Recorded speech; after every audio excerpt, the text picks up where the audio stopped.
Price the Lord. ஹல்லேலூயா. கர்த்தருக்கு மகிமை உண்டாவதாக.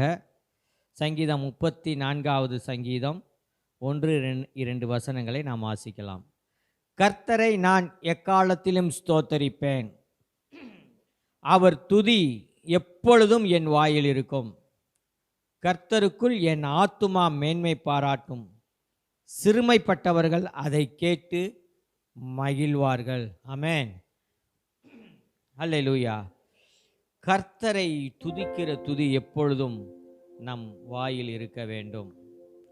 நாம் அதற்காக தான் நாம் படைக்கப்பட்டோம். அவருடைய சன்னிதானத்தில் வந்திருக்கிற நாம் தேவனை மகிமைப்படுத்தும்படி, இந்த ஆராதனையை ஏற்றுக்கொள்ளும்படி நாம் அப்படியே கண்களை மூடி நாம் ஜெபிப்போம். எங்கள் அன்பின் பரலோக பிதாவே, உம்மை நன்றியோடு நாங்கள் ஸ்தோத்தரிக்கிறோம், துதிக்கிறோம். ஆண்டவரே, இந்த வருடத்தின் 2வது மாதம் முழுவதும் எங்களை கண்மணி போல பாதுகாத்து வழிநடத்தி வந்தீங்க. எவ்வளவு ஆச்சரியமான தேவன் தேவரீர். உடைய கரமும் கிருபையும் எங்களை தாங்கி வழி நடத்தினது ராஜா. உமக்கு கோடான கோடி நன்றி செலுத்துகிறேன். இந்த ஆராதனையை அப்பா பிதாவே, இயேசு கிறிஸ்துவின் நாமத்தினாலே உமக்கு நாங்கள் ஏறெடுக்கிறோம். அப்பா, இந்த நாளில் இந்த ஆராதனையில் பரிசுத்த ஆவியானவர் அளவில்லாமல் ஆளுகை செய்யும்படியாய் நான் ஜெபிக்கிறேன். எங்களை தாழ்த்துகிறோம், உடைய சமூகத்தில் எங்களை ஒப்பு கொடுக்கிறோம். ஆண்டவரே, உடைய கரமும் கிருபையும் எங்களோடு கூட இருக்கட்டும். இந்த ஆராதனையிலே உயிர்த்தெழுந்த இயேசு கிறிஸ்து நடைபோடும்படியாய் நாங்கள் ஜெபிக்கிறோம். தகப்பனை, வந்திருக்கிற ஒவ்வொருவரையும் பரிசுத்த ஆவியானவரால் நிரப்பப்பட்டு, ஆண்டவரே, என் பாத்திரம் நிரம்பி வழிகிறது என்று சொல்லத்தக்கதாக ஒரு அபிஷேகத்தின் வல்லமையை ஊற்றும்படியாய் நான் ஜெபிக்கிறேன். உம்முடைய கரமும் கிருபையும் வந்த ஒவ்வொரு மேலும் இருக்கட்டும். ஆண்டவரே, இந்த ஆராதனையை உம்முடைய கரத்தில் ஒப்பு கொடுக்கிறோம். நீங்க பொறுப்பெடுத்து வழி நடத்துங்க. மீட்பரும் இரட்சகருமாயிருக்கிற இயேசு கிறிஸ்துவின் நாமத்தில் ஜெபிக்கிறேன் எங்கள் ஜீவனுள்ள நல்ல பிதாவே, amen. Hallelujah, hallelujah. Praise the Lord. Hallelujah.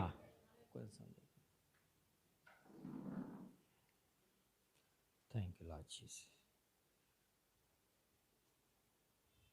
Praise the Lord. Hallelujah.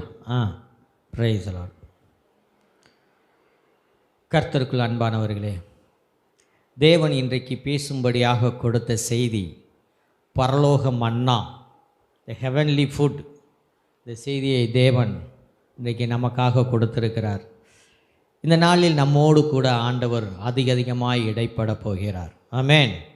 இந்த பூமியிலே ஒரு குழந்தை பிறந்த பொழுது அந்த குழந்தைக்கு என்ன கொடுப்பாங்க? பிறந்த குழந்தைக்கு பால் கொடுப்பாங்க. அப்புறம் என்ன செய்வாங்க? அந்த குழந்தை வளர்ச்சியை அடைய உணவுகள் மாற்றப்படும். அப்புறம் என்ன செய்வாங்க? சாப்பாடு கொடுப்பாங்க. அப்புறம் பருப்பு சாதம், தயிர் சாதம், மோர் சாதம், இப்படி சாதம் கொடுப்பாங்க. ஒரு குழந்தை வளர வளர அதனுடைய உணவுகள் மாறிக்கொண்டே இருக்கும். இப்போ நம்மெல்லாம் பிரியாணி சாப்பிடுவோம். குழந்தைக்கு பிரியாணி கொடுக்க முடியுமா? முடியாது. சரிங்களா? வளர வளர வளர உணவுகள் மாறிக்கொண்டே இருக்கும். இன்றைக்கு ஆவிக்குரிய வளர்ச்சி ஒவ்வொரு நாளும் நம்முடைய வாழ்க்கையில் வளர்ந்து கொண்டே இருக்க வேண்டும். வளர்ந்து கொண்டே இருக்கணும். எது? ஆவிக்குரிய வளர்ச்சி. இன்றைக்கு ரட்சிக்கப்பட்ட ஒரு மனுஷனுக்கும் ரட்சிக்கப்பட்டு 50 வருடமான ஒரு விசுவாசிக்கும் எல்லாத்துக்கும் ஒரே ஒரு உணவு தான் தேவனுடைய வார்த்தை. ஆமென். அல்லேலூயா. பாருங்க, பவுல் சொல்லும்போது சொல்கிறாரு, உங்களெல்லாம் பார்த்தா போதகராக இருக்கணும், நீங்கள் ஆவிக்குரிய வளர்ச்சியில் ரொம்ப வளர்ந்து இருக்கணும். ஆனால் சொல்கிறாரு, நீங்கள் எல்லாம் பால் குடிக்கிற மாதிரி சின்ன பிள்ளைகளாக இருக்கீங்க. முதல்ல இருந்து என்ன செய்யணும்? ஆரம்பத்திலிருந்து ரட்சிப்பின் சுவிசேஷத்தை உங்களுக்கு சொல்கிற மாதிரி இருக்குது, ஆவியில் வளர்ச்சியே இல்லை அப்படின்றார். யார்? பவுல் சொல்கிறார். எபிரேயர் 5:12 வாசிங்க.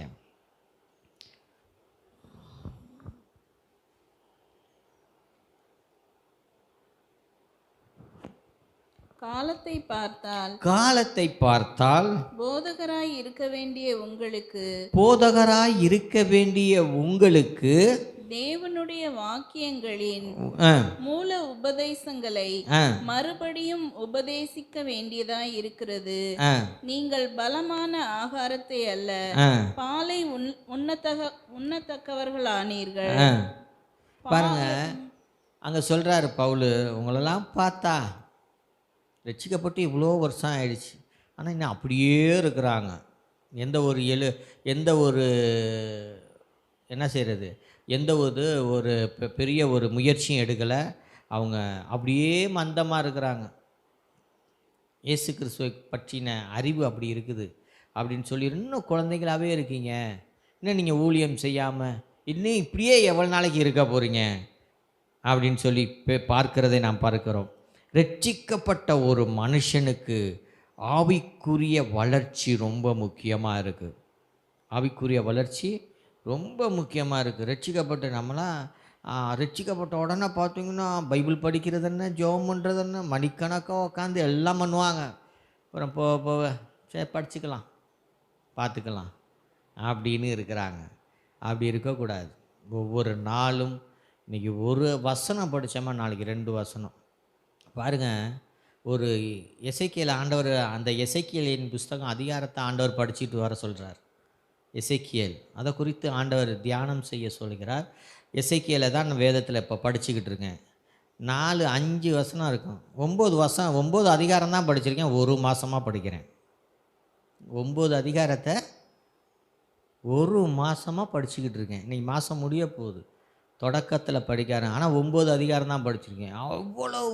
அவ்வளோ அழகான காரியங்கள் அதில் அடங்கி கிடக்குது. மறைமுகமான புதைப்பொருள் அதில் அடங்கி கிடக்கிறது. அதை ஆண்டவர் வெளிப்படுத்துகிறார். என்னென்ன காரியங்களெல்லாம் இருக்கிறது என்பதை மறைமுகமாக அதில் கிடக்கக்கூடிய அந்த மறைப்பொருளை ஆண்டவர் வெளிப்படுத்துகிறார். எசேக்கியேலில் படிக்கும் பொழுது பார்த்திங்கன்னா, எசேக்கியேலை புஸ்தகத்தை படிக்கும் பொழுது அதில் பல ரகசியங்கள் அடங்கியிருக்கு. அந்த ரகசியங்களை செய்வினைக்காரர்கள் பயன்படுத்துகிறார்கள்.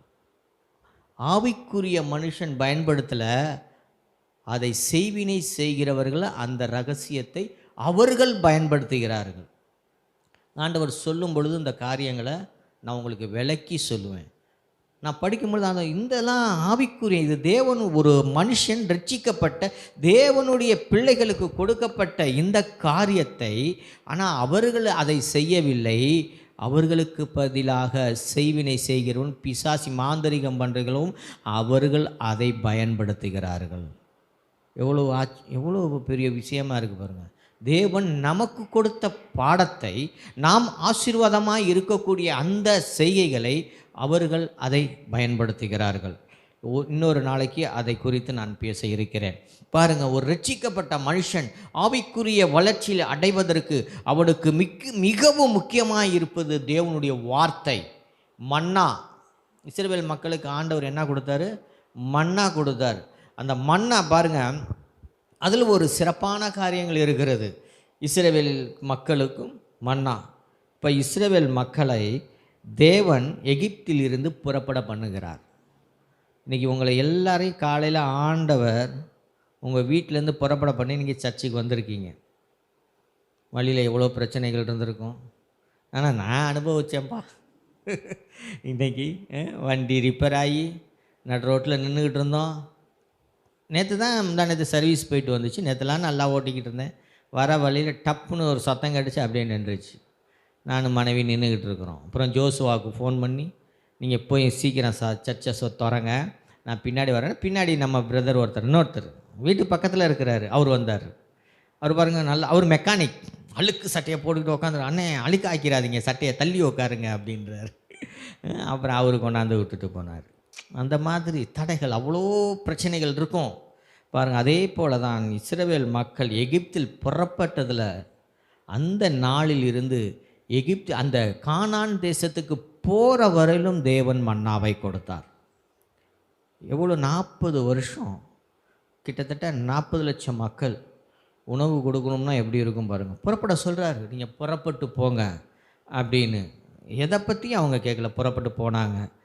என்னைக்கு அவர்கள் புறப்பட்டு போனார்களோ, பாளையத்திற்கு காலை அடி வச்ச உடனே மன்னா பெய்ய ஆரம்பித்தது. என்னாகம புஸ்தகம் யாத்ராகமம் 16 எடுத்து வாசிங்க. யாத்ராகமம் 16:35. அப்போ அவங்க நெலுக்க 40 வருஷம் தேவன் மன்னாவை கொடுக்குறாரு. அந்த மன்னா எப்படி இருக்குன்னா, இந்த கொத்தமல்லி இருக்கும்ல, நம்ம வீட்டில் முழுசாக கொத்தமல்லி அந்த மாதிரி உருண்டையாக இருக்குமா. அது வெள்ளையாக முத்து போல் வெள்ளையாக இருக்குமா. அது மாதிரி பணியாரம் மாதிரி இருக்குமா. அது தேன் கலந்து சாப்பிட்ட சுவையில் இருக்குமா. எவ்வளோ அழகாக கொடுத்துருக்கிறார் பாருங்கள். நமக்கு கொடுத்துருக்கிற மன்னா இந்த தேவனுடைய வார்த்தை.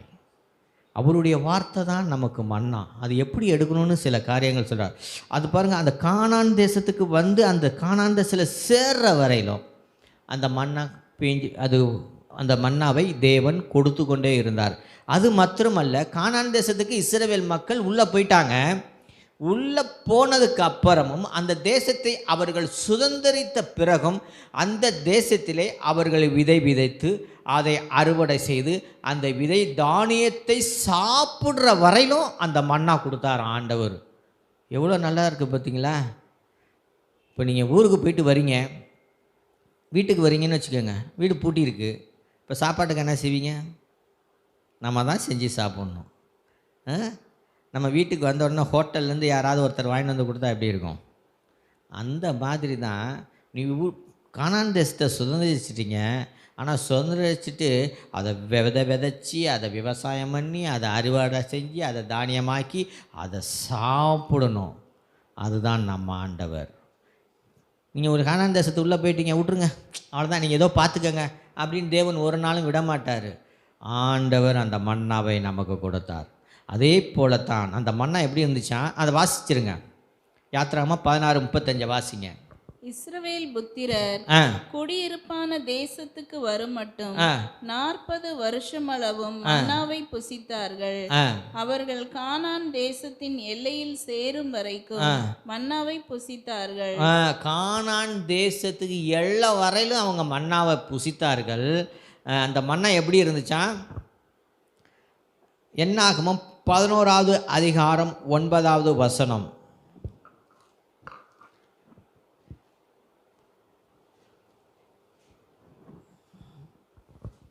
இரவிலே பாளையத்தின் மேல் பனி பெய்யும் போது, இரவிலே அந்த பாளையத்தின் மேல் பனி எப்படி இருக்கும்? வெள்ளையா அப்படியே சைலண்ட்டாக இருக்கும். அது உழுவுற சத்தமே, மழை பெஞ்சா சத்தம் கேட்கும், ஆனால் பனி சைலண்ட்டாக அப்படியே விழுவும். அந்த இரவு நேரத்தில் பனி பெய்யும் பொழுது அந்த மன்னாவையும் ஆண்டவர் அப்படியே பொழிய பண்ணுகிறார். எல்லாருக்கும் எவ்வளவு வேணுமோ அவ்வளவு அளவு, தேவையான அளவை அந்த மன்னாவை அவர்கள் எடுத்துக்கொள்ள வேண்டும். வாசிங்க. மன்னாவும் அதின் மேல் விழும். அந்தந்த வம்சங்களை சேர்ந்த ஜனங்கள் தங்கள் தங்கள் கூடார வாசலில் நின்று அழுகிறதை மோசே கேட்டான். பாருங்க, இரவு நேரத்தில் பெய்யக்கூடிய அந்த பனியிலே மன்னாவை கொடுத்தார். இந்த வெள்ளை காகிதத்தில் அச்சடிக்கப்பட்ட அந்த தேவனுடைய வார்த்தையாகிய இந்த மன்னா எந்த அளவுக்கு நீங்கள் எடுத்துக்கொள்கிறீர்களோ அந்த அளவுக்கு உங்களுக்கு ஆசீர்வாதமாக இருக்கும். ஆமென், அல்லேலூயா. தினந்தோறும் வேத வசனத்தை வாசிங்க, ஜெபம் பண்ணுங்க, டெய்லி ஜெபம் பண்ணுங்க. 5 நிமிஷம் ஜெபம் பண்ணுறீங்களா? ஜெபம் செய்யுங்க. படுக்கும் பொழுது, நடக்கும் பொழுது ஜெபித்து கொண்டே இருக்க வேண்டும். வேத வசனத்தை உங்களுக்கு என்ன இவர் சொல்லிடுவார், எனக்கு இருக்கிற வேலை அவருக்கு எங்கே தெரியும்? இவர் எனக்கு இருக்கிற வேலை அவருக்கு என்ன தெரியும்? காலையிலேருந்து ராத்திரி படுக்கிற வரையிலும் வேலை. நான் எங்கே வேதத்தை வாசிக்கிறது? நான் எப்படி ஜெபம் பண்ணுறது? அந்த நேரத்திலும் நீங்கள் தேவனுக்காக ஒதுக்கப்படும் ஒரு 5 நிமிட ஜெபம் உங்கள் வாழ்க்கையை மாற்றி அமைக்கும். ஆமென். எவ்வளோ அவசரமாக இருந்தாலும் ஜெபிக்காமல் 2 நிமிஷம் செகண்டு கூட நின்று நான் ஜெபிக்காமல் போக மாட்டேன். ஜெபிச்சுட்டு தான் வெளியில் போக வேண்டும். தினந்தோறும் ஜெபிங்க, வேதத்தை வாசிங்க, அவருடைய அன்பை ருசிச்சுட்டு பாருங்கள். 9 அதிகாரத்தை ஒரு மாதமாக படிக்கிறேன்.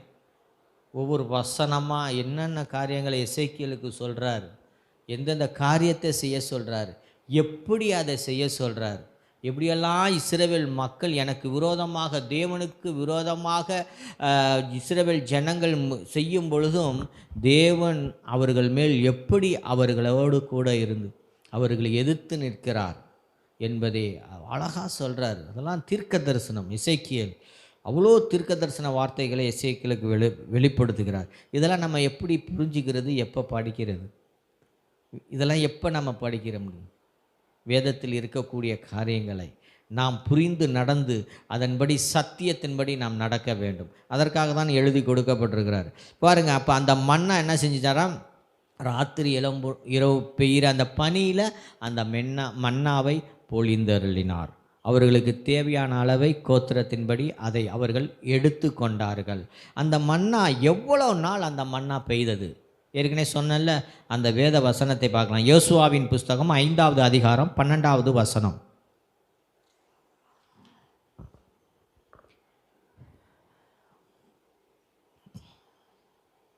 அவர்கள் தேசத்தின் தானியத்திலே புசித்த மறுநாளிலே மன்னா பெய்யாமல் ஒளிந்தது. பாருங்க, அவர்கள் அந்த மன்னாவை அந்த தேசத்தில் தானியம் சாப்பிட்ற வரையிலும் மன்னா பெய்ததான். சாப்பிட்ட உடனே அது ஆஃப் ஆகிட்டு நின்று போயிடுச்சான்.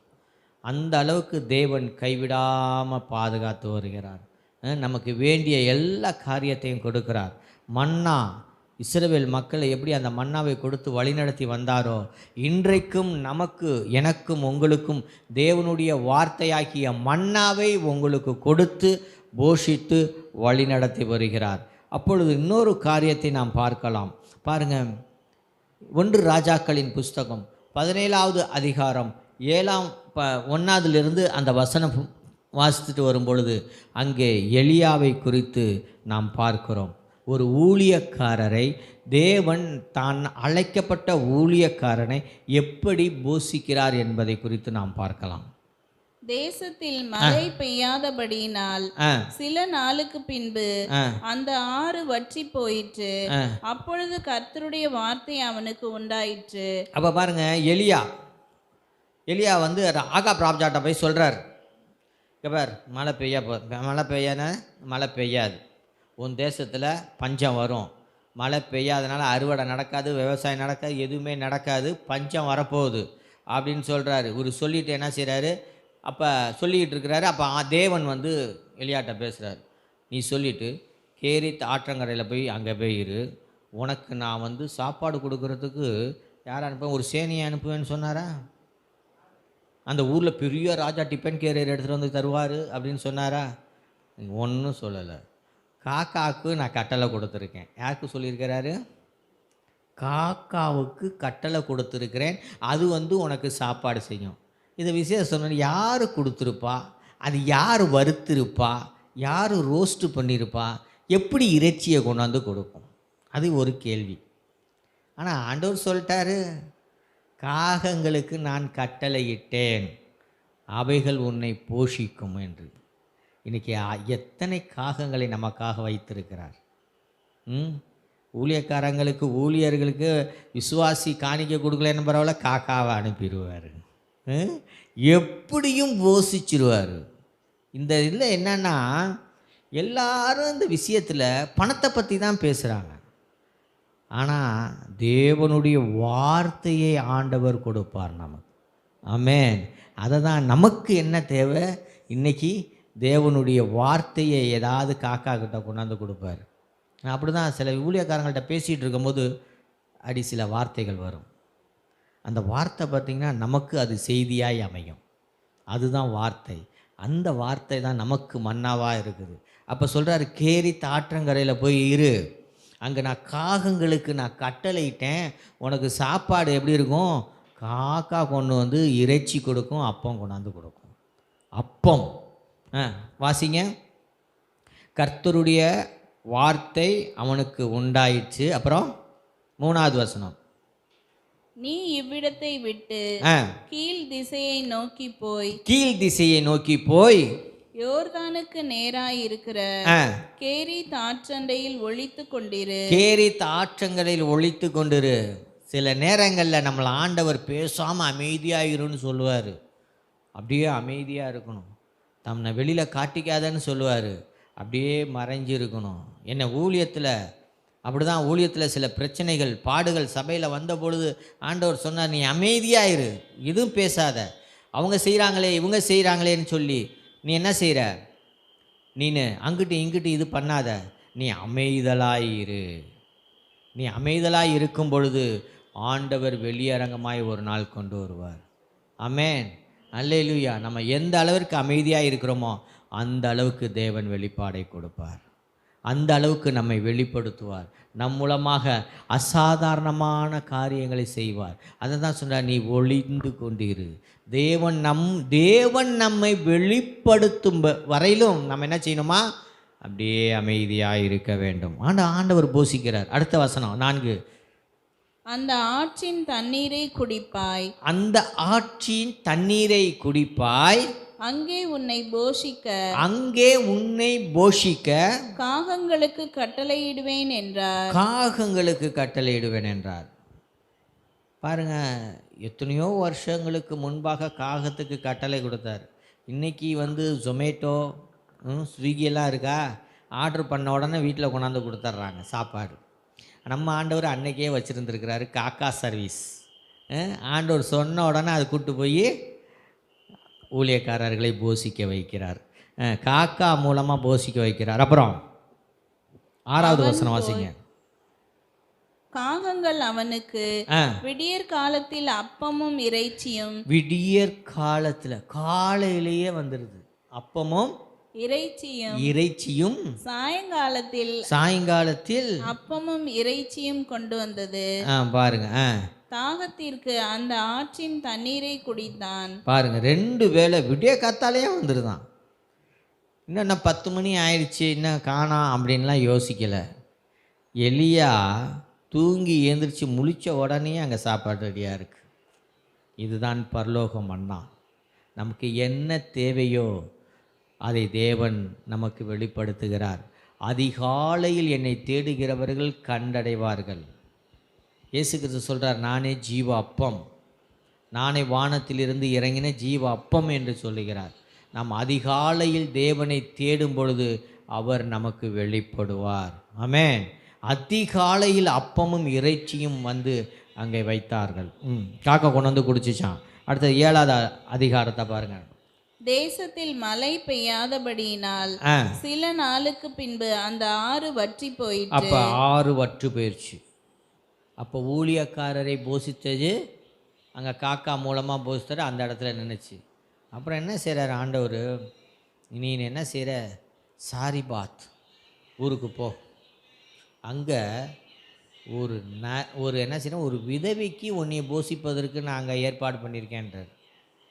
என்ன செய்கிறாரு, ஒரு விதவைக்கு உனக்கு சாப்பாடு கொடுக்க ஒரு விதவைக்கு நான் கட்டளை கொடுத்துருக்கேன், அந்த அம்மா வீட்டில் போய் நீ தங்கியிரு அப்படின்னு சொல்கிறார். அதுக்கு அதை வாசிங்களேன். 9வது வருஷம். அப்பொழுது கர்த்தருடைய வார்த்தை அவனுக்கு உண்டாயிற்று. அப்பொழுது எலியாவுக்கு கர்த்தருடைய வார்த்தை உண்டாயிற்று. இன்னைக்கு ஒவ்வொருவருக்கும் ஆண்டவர் தம்முடைய வார்த்தையை கொடுக்கிறார். பைபிள் படிச்சிங்கன்னா அவருடைய வார்த்தை உண்டாகும். என்ன செய்யும், அவருடைய குரலை கேட்க முடியும். அப்போ கர்த்தருடைய வார்த்தை எலியாவுக்கு உண்டான உடனே என்ன சொல்றாரு ஆண்டவர், நீ எழுந்து சீதோனுக்கு அடுத்த சாரிபாத் ஊருக்கு போ, அங்கே தங்கியிரு, உன்னை பராமரிக்கும்படி அங்கே இருக்கிற ஒரு விதவைக்கு நான் கட்டளையிட்டேன். ஏன் ஆண்டவரே, ஒரு கோடீஸ்வரனுக்கு நீங்க கட்டளையிடவில்லை, ஒரு வசதியாக இருக்கிறவனுக்கு நீங்கள் கட்டளையிடவில்லையே, அந்த ஊரில் ஒரு செல்வந்தன் இருப்பானே, நீ அங்கே போயிருன்னு சொல்லலையே, போய் ஒரு விதவை, அந்த அம்மாவே பாவம் எவ்வளோ கஷ்டப்படுதோ தெரியல, விதவைனா கணவனை இழந்து தவிச்சிக்கிட்டு இருக்கிற அந்த வீட்லையா என்னைய போய் விட்றீங்க, ஏன் ஆண்டவரே அப்படின்னு கேட்கல. ஆனால் போகிறாரு. ஏன் அங்கே விதவை வீட்டுக்கு போகிறாரு, இல்லாமல் இருக்கிறப்ப உன்னை ஆசீர்வதிப்பார். இன்றைக்கி அநேகர் வச்சுருக்கிறாங்க, கோடீஸ்வரங்கள்லாம் இருக்கிறாங்க, அவங்களெல்லாம் ஆண்டவர் விட்டுருவார். இல்லாத ஒரு மகள் வீட்டுக்கு போ. ஏன்? அந்த வீட்டுக்கு ஒரு ஆசீர்வாதத்தை ஆண்டவர் கட்டளையிடுவதற்கு. அந்த அம்மாட்ட இல்லை, இருக்கிறத உணவு கொடுக்கும். உங்ககிட்ட இருக்கிறது அந்த அம்மா வீட்டில் இருக்கும். உங்ககிட்ட இருக்கிற அபிஷேகம் அந்த வீட்டில் இருக்கும். அதனால தான் என்ன செய்கிறாங்க, இன்றைக்கி ஊழியக்காரர்கள் கூப்பிட்டு ஜெபிக்க வைக்கிறாங்க. நிறைய பேர் என்னை ஜெபிக்க கூப்பிடுவாங்க. ஆண்டவர்கிட்ட கேட்பேன், சாமி இருன்பார், போக மாட்டேன். திடீர்னு ஆண்டவர் சொல்லுவார், போய் ஜெபம் பண்ணிட்டு வான்னு. போய் ஜெபம் பண்ணிட்டு வந்தால் அங்கே ஒரு விடுதலை கிடைக்கும். அதுதான் ஆண்டவருடைய சத்தத்தை கேட்டு செய்யும் பொழுது ஒரு ஆசீர்வாதம் உண்டாகும். இப்போ ஊழியக்காரரை தேவன் போஷித்தார். அடுத்தது ஊழியக்காரர் மூலமாக ஒரு விதவையின் வீட்டை தேவன் ஆசீர்வதிக்கிறார். இதுதான் பரலோக மன்னா. வாசிங்க அடுத்தது. அப்படியே அவன் எழுந்து சாரிபாத்துக்கு போனான். அந்த பட்டணத்தின் ஒளிமுக வாசலுக்கு அவன் வந்தபோது அங்கே ஒரு விதவை விறகு பொறுக்கி கொண்டிருந்தாள். அவன் அவளை பார்த்து கூப்பிட்டு, நான் குடிக்கிறதற்கு கொஞ்சம் தண்ணீர் ஒரு பாருங்க போறாங்க. அந்த ஊர்ல சாரிபாத்தில் எவ்வளோ விதவைகள் இருப்பாங்க, எவ்வளோ விதவைகள் இருப்பாங்க. ஆனால் ஆண்டவர் ஒரு அடையாளத்தை சொல்லுவார். என்ன சொல்லுவார்? ஒரு அடையாளத்தை சொல்லுவார். விறகு பொறுக்கிட்டு இருப்பா, அதுதான் அந்த அம்மா வீட்டுக்கு தான் போகணும், நீ தங்கணும் அப்படின்னு. ஆண்டவர் ஒரு காரியத்தை சொன்னால் அவர் அடையாளத்தோடு தான் அனுப்புவார். என்ன சொல்லுவார்? அடையாளம் கொடுப்பார். ஒரு அடையாளத்தை கொடுத்து அனுப்புவார். இந்த வீட்டுக்கு போ, இந்த அம்மா இப்படி இருக்கணும். பாருங்கள், இயேசு கிறிஸ்து ஒரு இடத்துல சொல்லும் பொழுது மார்க்கு 14:13 சொல்கிறாரு. இயேசு ஒரு கழுதையை எடுத்துகிட்டு வரப்போ சொல்கிறாரு. அப்போ ஒரு அடையாளத்தை சொல்கிறாரு. நீங்கள் ஊருக்குள் பிரவேசிக்கும் பொழுது ஒருவன் தண்ணீர் குடம் கொண்டு வருவானா, அந்த அவனோட பின்தொடர்ந்து போனீங்கன்னா அங்கே ஒரு கழுதை கட்டியிருக்கும், அந்த கழுதையை வாங்கிட்டு வாங்க அப்படின்மா. இஸ்ரேல் தேசத்தில் எத்தனை வீட்டில் கழுதை இருந்திருக்கும் தெரியுமா? எல்லாமே கழுதை பயணம் செய்வாங்க, கழுதை இருந்திருக்கும். ஆனால் கரெக்டாக ஒருவன் தண்ணீர் குடம் கொண்டு வருவானா. அந்த ஊரில் பெண்கள் தான் தண்ணி விடுவாங்க. நம்ம ஊர்லேயும் அப்படி தானே, பெண்கள் தான் தண்ணி கொண்டு வருவாங்க. ஆனால் அடையாளத்தோடு சொல்லி அனுப்புகிறார். அதுதான் அப்படி தான் செய்வார், ஒரு அடையாளத்தோடு அனுப்புகிறார். அப்புறம் வாசிங்க 1 ராஜாக்கள். குடிக்கிறதற்கு கொஞ்சம் தண்ணீர் ஒரு பாத்திரத்தில் எனக்கு கொண்டு வா என்றான். கொண்டு வர அவள் போகிற போது அவன் அவளை நோக்கி கூப்பிட்டு கொஞ்சம் அப்பமும் உன் கையிலே எனக்கு கொண்டு வா என்றான். கொஞ்சம் தண்ணி கொண்டுட்டு வா, அப்படியே ஏதாவது இந்த சாப்பாடு கொஞ்சம் கொண்டுட்டு வான்னு. அந்த அம்மாவே பாவம் நொந்து போய் நூலாக போய் ஒன்றுமே இல்லாமல் அங்கே இருக்க பொழுது அப்போ என்ன சொல்கிறாங்க அந்த அம்மா? அதற்கு அவள் பானையில் ஒரு பிடி மாவும் கலயத்தில் கொஞ்சம் எண்ணெயுமே அல்ல. கலயத்தில் கொஞ்சம் எண்ணெய் தான் இருக்கு. இன்னைக்கு நீங்கள் நினைக்கலாம், என்கிட்ட இல்லையப்பா, நான் எப்படி இந்த ஊழியத்துக்கு கொடுக்கறது, நான் எப்படி செய்கிறதுன்னு. ஆண்டவர் சொல்கிறார், கொஞ்சத்தில் நீங்கள் இருக்கும் பொழுது ஆண்டவர் அநேகத்தில் ஆண்டவர் ஆசீர்வதிக்கிறார். ஆமென். உங்ககிட்ட பணம் தான் இல்லைல்ல, நீங்கள் வாழ்க்கையில் ஒரு ஊழியத்திற்காக நீங்கள் ஜெபிக்கும் பொழுது தேவன் உங்களை ஆசீர்வதிக்கிறார். கொடுங்கன்ற காசை மட்டும் நம்ம நினைக்கக்கூடாது. ஜெபத்தில் நம்மளை ஊழியங்களை தாங்க வேண்டும். ஜெபத்தில் தாங்கணும்.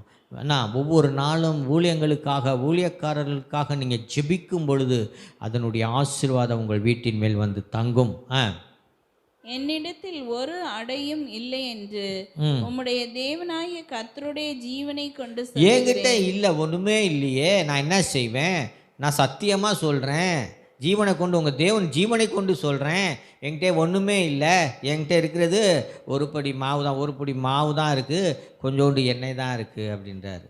அந்த அம்மா வந்து சொல்லுது அந்த ஊழியக்காரர்கிட்ட. அப்போ அவர் என்ன சொல்கிறார்? எலியா, இதோ நானும் என் குமாரனும் சாப்பிட்டு செத்து போக அது எனக்கும் அவனுக்கும், நானும் என் குமாரனும் அதை சாப்பிட்டுட்டு செத்து போக போகிறோம், இப்போ வந்து நீங்கள் என்கிட்ட கேட்குறீங்களே அப்படின்னு சொல்லி கேட்குறாங்க.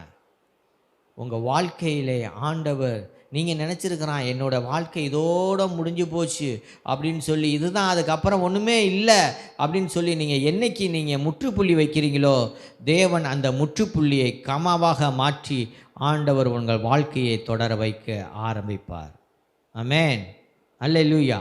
இதுதான் தேவன் கொடுக்குற மன்னாவாய் இருக்கிறது. சரிங்களா? அதுதான் சொல்கிறார், என் வாழ்க்கையை நாங்கள் முடிச்சுட்டு போகிறோம், நாங்கள் சாக போகிறோம், அதோட என் வாழ்க்கை முடிய போகுது அப்படின்னு சொல்லிக்கிட்டு இருக்க அந்த நேரத்தில் நான் என்ன சொல்கிறாரு எலியா, இருக்கிறத எனக்கு முதல்ல கூட நான் சாப்பிட்றேன் அப்படின்கிறாரு. அடுத்தது வாசிங்க. அப்பொழுது எலியா அவளை பார்த்து, பயப்படாதே பயப்படாதே. இன்னைக்கு உங்களை பார்த்து சொல்கிறார், பயப்படாதே மகளே, பயப்படாதே மகளே, பயப்படாதே, கர்த்தர் உங்களோடு கூட இருக்கிறார். ஆமென். சொல்லுமா. நீ போய் உன் வார்த்தையின்படி ஆயத்தப்படுத்து. ஆனாலும் முதல் அதிலே எனக்கு ஒரு சிறிய அடையை பண்ணி என்னிடத்தில் கொண்டு வா. நீ செய்கிற மாதிரி செய்யி, அதில் சின்னதாக ஒன்று சுட்டு எனக்கு கொடு, சின்னதா எனக்கு கொடு. உங்ககிட்ட என்ன இருக்குதோ அது சிறுசோ பெருசோ தேவனுக்காக நீங்கள் கொடுங்க. சின்ன நேரமோ, 1 மணி நேரமோ, அரை மணி நேரமோ, 10 நிமிஷமோ, 2 நிமிஷமோ தேவனிடத்தில் ஜெபம் பண்ணுங்க. உங்கள் வாழ்க்கையை குறித்து ஜெபம் பண்ணுங்க. யோபு தன் சிநேகிதருக்காக ஜெபித்த பொழுது யோபுவின் சிறையிருப்பு மாற்றப்பட்டது. எதற்கு ஜெபம் சொல்கிறேன்? நீங்கள் இன்னும் ஒரு ஊழியக்காரங்களுக்கு ஜெபிக்கும் பொழுது, இன்னொருத்தருக்கு நீங்கள் ஜெபிக்கும் பொழுது உங்கள் குடும்பங்கள் ஆசீர்வதிக்கப்படும், உங்கள் சிறையிருப்புகள் மாற்றப்படும். வாசிங்க. பின்பு உனக்கும் உன் குமாரனுக்கும் பண்ணலாம். கர்த்தர் தேசத்தின் மேல் மலையை கட்டளையிடும் நாள் மட்டும் பானையின் செலவழிந்து போவதும் இல்லை. முதலாவது கொடுக்கப்பட்ட அந்த ஒரு சின்ன ரொட்டி மழை மறுபடியும் எப்போ பெய்யுது அது வரையில அவருங்க வீட்டில் என்ன செய்யலாம், எண்ணெயும் குறையில, மாவும் குறையில. இன்னைக்கு ஆண்டவர் உங்களை அப்படிதான் வழி நடத்த போகிறார். உங்கள் வீட்டில் குறைவே இருக்காது. எல்லா தேவனுடைய வார்த்தைகளை நீங்கள் பயன்படுத்தி ஜெபிக்கும் பொழுது, தேவனுடைய வார்த்தையாகிய மன்னாவை நீங்கள் புசிக்கும் பொழுது உங்களுக்கு எந்த குறைவும் இருக்காது. தேவன் உங்களை வழி நடத்த வல்லவராக இருக்கிறார். இயேசு சொல்கிறாரு, இந்த ஊழியக்காரர் ஒரு அற்பமாய் போனார் இந்த ஊழியக்காரர். ஆனால் அதுக்கு பிற்பாடு நீங்கள் வாசித்து பார்த்தீங்கன்னா, அந்த விதவையின் மகன் சாக கிடந்த பொழுது எலியா அவன் உயிரை காப்பாற்றினார், ஜெபத்தினாலே காப்பாற்றினார். இந்த சிறியரில் ஆண்டவர் சொல்கிறார், இயேசு, இந்த சிறியரில் நீங்கள் எதை செய்தாலும் அதை எனக்கே செய்தீர்கள். நீங்கள் யாருக்கெல்லாம் ஜெபம் பண்ணுறீங்களோ அவங்களுக்கெல்லாம் ஒரு விடுதலை ஆண்டவர் கொடுக்க இருக்கிறார். ஆமென், அல்லேலூயா. தேவனுடைய மன்னா நமக்கு ரொம்ப முக்கியமாக இருக்கிறது. அப்பம் ரொம்ப முக்கியமாக இருக்கிறது. அப்பம் என்றால் என்ன தெரியுங்களா? அப்பம் தேவனுடைய சமூகத்தில் இருக்கக்கூடியது தேவ அப்பமாக இருக்கிறது. தேவனுடைய ஊழியக்காரர்களுக்கு ஜெபிக்க கற்றுக்கொள்ளுங்கள். நீங்கள் ஆசீர்வாதமாக இருக்க வேண்டுமென்றால் ஊழியக்காரர்களுக்கு ஜெபிக்க வேண்டும். அவருடைய ஆசீர்வாதங்கள் உங்களுக்கு எப்பொழுதும் தேவன் ஆசீர்வதித்துக்கிட்டே இருப்பார். பார்த்துக்கோங்க. ஆண்டவர் சொல்கிறார், நானே உயிர்த்தெழுதலும் ஜீவனுமாய் இருக்கிறேன் என்று சொல்கிறார். நானே வானத்தில் இருந்து இறங்கின ஜீவ அப்பம் என்று சொல்கிறார். அப்பம் என்பதற்கு என்ன பொருள் தெரியுமா? அப்பம் என்பதற்கு தேவன் நம்மோடு கூட இருக்கிறார், ஆதரவாய் இருக்கிறார். தேவன் ஆதரவு கோல் என்பது அப்பம் என்பதற்கு அர்த்தம். அப்பம் என்பதற்கு தேவனுடைய ஆதரவு கோல் என்று அர்த்தம். தேவன் எப்பொழுது நம்மோடு கூட இருக்கிறார். ஆதரவுகோல்னா எப்படி இருக்குன்னா, நமக்கு உறுதுணையாய் இருக்கிறார். தேவன் நம்மோடு உறுதுணையாய் இருக்கிறார் என்பது தான் அப்பம் என்றால் அர்த்தம். அதை வாசிங்க, அதை கூட நான் வாசிங்க. எசேக்கியேல் 5:16 வாசிங்க. இஸ்ரவேல் மக்கள் அங்கே தப்பு செஞ்சிட்டாங்க. தேவனுக்கு விரோதமாக அவர்கள் அங்கே பாவம் செய்த பொழுது, முறுமுறுத்த பொழுது, தேவனுக்கு விரோதமான காரியங்களில் அவர்கள் செய்த பொழுது, அப்பம் என்கிற ஆதரவு கோலை நான் முறித்து போட்டேன் என்று தேவன் சொல்லுகிற வார்த்தையை நாம் பார்க்கலாம். வாசிங்க. அப்பம் என்றால் என்ன? உங்களை அழிப்பதற்கு நான் அனுப்பும் அழிவுக்கு ஏதுவான பஞ்சத்தின் கொடிய அம்புகளை நான் அவர்களுக்குள்ளே எய்யும் போது நான் பஞ்சத்தை உங்கள் மேல் அதிகரிக்க பண்ணி உங்கள் அப்பம் என்னும் ஆதரவு கோலை முறித்து போடுவேன். அப்பம் என்னும் ஆதரவு கோலை முறித்து போடுவேன் என்று சொல்கிறார். அப்பம் என்பது தேவன் நமக்கு ஆதரவாய் இருக்கும் காரியமாய் இருக்கிறது. அவர்தான் அப்பம், வானத்தில் இருந்து இறங்கின ஜீவ அப்பம். அவருடைய அப்பம் நாம் புசிக்கும் பொழுது அவருடைய பரிசுத்தம் நமக்குள் வருகிறது. தேவனுடைய பரிசுத்தம் நம்மோடு அப்படியே ரிப்ளை பண்ணுகிறது. என்ன செய்யுது? பிரதிபலிக்கிறது. இயேசு கிறிஸ்து எப்படி பரிசுத்தராக இருக்கிறாரோ அந்த பரிசுத்தம் நம் மூலமாக அது என்ன செய்யும், வெளிப்படும் காரியமாய் இருக்கிறது. தேவத்துவத்தின் பரிபூரணமெல்லாம் கிறிஸ்து இயேசுவில் அடங்கி இருக்கிறது என்று வாசிக்கிறோம். தேவத்துவத்தின் பரிபூரணமெல்லாம் கிறிஸ்து இயேசுவில் அடங்கி இருக்கிறது. அவருடைய சரீரத்தையும் அவருடைய இரத்தத்தையும் புசிக்கிற நாம் அவருடைய தேவத்துவத்தின் பரிபூரணத்தை நாம் அடைகிறவராய் இருக்கிறோம். அல்லேலூயா. கர்த்தர் நம்மை ஆசீர்வதிக்கிறார். இப்பொழுது நாம் அப்படியே கர்த்தருடைய பந்திக்கு நாம் ஆயத்தமாவோம்.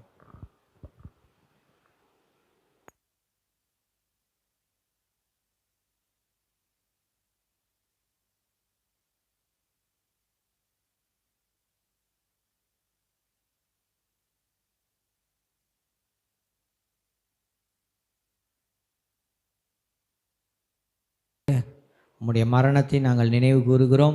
என் மாம்சத்தை புசித்து என் இரத்தத்தை பானம் பண்ணுகிறவனுக்கு நித்திய ஜீவன் உண்டு. நான் அவனை கடைசி நாளில் எழுப்புவேன். என் மாம்சம் மெய்யான போஜனமாயிருக்கிறது, என் இரத்தம் மெய்யான பானமாயிருக்கிறது. என் மாம்சத்தை புசித்து என் இரத்தத்தை பானம் பண்ணுகிறவன் என்னிலே நிலைத்திருக்கிறான், நானும் அவனில் நிலைத்திருக்கிறேன். இதோ எல்லாரும் ஒரே குடும்பமாக அவருடைய சரீரத்தை நாம் இப்பொழுது புசிப்போம்.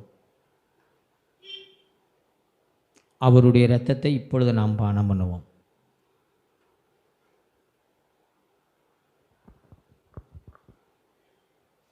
நன்றியோடு உம்மை நாங்கள் ஸ்தோத்தரிக்கிறோம், துதிக்கிறோம். எங்கள் அன்பின் தெய்வமே, எங்களை நேசிக்கிற நல்ல பிதாவே, இந்த ஆராதனையிலே நீர் எங்களோடு பேசிய காரியங்களுக்காக நன்றி ராஜா. நன்றியோடு ஸ்தோத்தரிக்கிறோம்.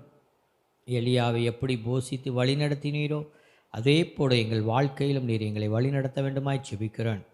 ஆண்டவரே, மாப்பிசைக்கிற எங்கள் தொட்டி தானியத்தின் எல்லாம் பெருகும்படியாக செபிக்கிறேன்.